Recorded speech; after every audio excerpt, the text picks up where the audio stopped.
नमस्कार, आप देख रहे हैं न्यूज कैपिटल एक्सप्रेस। मैं हूं आपके साथ गुंजन। सुप्रीम कोर्ट के वकील प्रशांत भूषण ने बताया कि चुनावी बांड घोटाले की जांच के लिए सुप्रीम कोर्ट की निगरानी में एसआईटी की मांग को लेकर सुप्रीम कोर्ट में एक याचिका दायर की गई। भोपाल में प्रशांत भूषण ने बताया है कि चुनाव बांड घोटाले में अदालत की निगरानी में एसआईटी के गठन के लिए कॉमन कॉज और centre for public interest litigation CPIL द्वारा सुप्रीम कोर्ट में एक याचिका दायर की गई। सुप्रीम कोर्ट के ऐतिहासिक फैसले के बाद चुनावी बांड का डाटा जो सार्वजनिक किया गया, उससे संकेत मिलता है कि बॉन्ड्स के माध्यम से बड़े पैमाने पर संभावित लेन देन कंपनियों और राजनीतिक दलों द्वारा किया गया। गवर्नमेंट आया था वो पूरी तरह से देश में हम नागरिकों के सूचना के अधिकार का हनन कर रहा था। यही सुप्रीम कोर्ट ने जजमेंट में भी बताया है और सुप्रीम कोर्ट ने इसे गैर संवैधानिक घोषित किया है।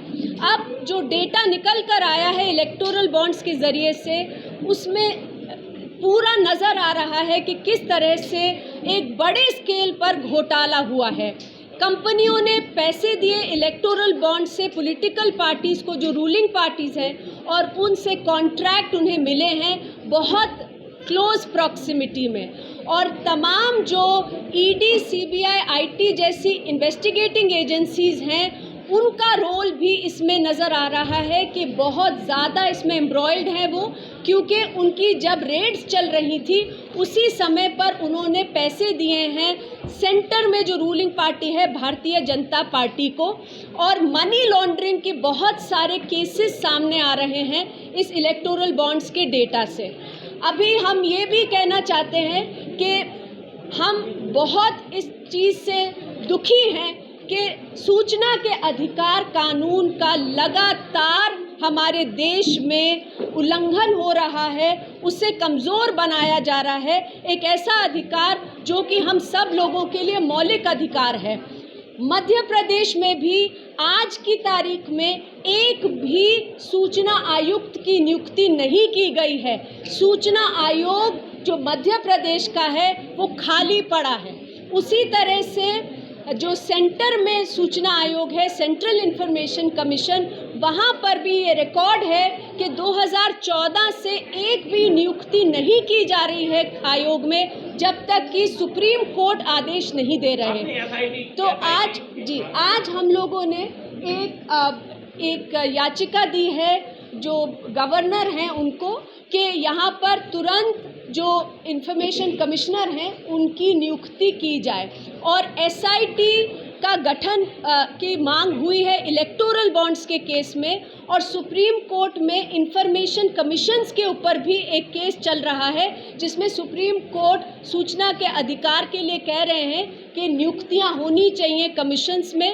और ये मांग अब हम लोग ने रखी है कि SIT का भी गठन हो इलेक्टोरल बॉन्ड्स के पूरे मामले। आपके लिए समय भी मिला है, जो याचिका है आपकी वो मंजूर कर ली गई है? जी, नंबर मिल गया है, उसकी सुनवाई अब अगले हफ्ते होने का उम्मीद है।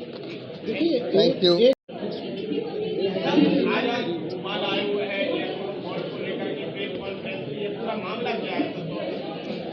देखिए, इलेक्टोरल बॉन्ड एक गुप्त तरीका था पॉलिटिकल पार्टियों को चंदा देने का, जिसका खुलासा सुप्रीम कोर्ट के ऑर्डर से कराया गया।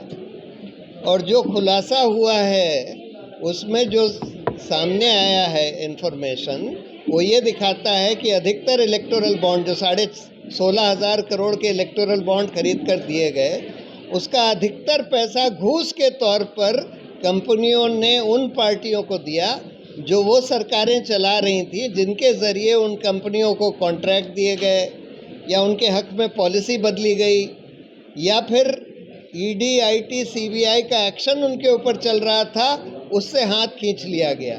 और या फिर ड्रग कंट्रोलर ने उनकी दवाइयों को सबस्टैंडर्ड का करार दिया था, या जानलेवा दवाइयाँ थीं, उनको चलने दिया गया ये इलेक्टोरल बॉन्ड के ज़रिए घूस लेकर। और इसलिए इसको परकला प्रभाकर, निर्मला सीतारमण जी के हस्बैंड, कहते हैं कि ये सिर्फ हिंदुस्तान का ही नहीं, विश्व का सबसे बड़ा घोटाला है।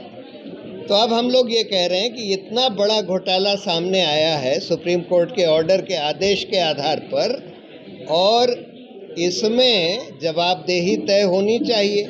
ये पता लगना चाहिए कि उस कंपनी के कौन लोग इस घूसखोरी में इन्वॉल्व थे, पॉलिटिकल पार्टी के कौन लोग इन्वॉल्व थे, उस सरकार के कौन लोग इन्वॉल्व थे और उन एजेंसीज के कौन लोग इन्वॉल्व थे, ईडी, आईटी, सीबीआई या फिर ड्रग कंट्रोलर के, और उनको जवाबदेह ठहराया जाना चाहिए।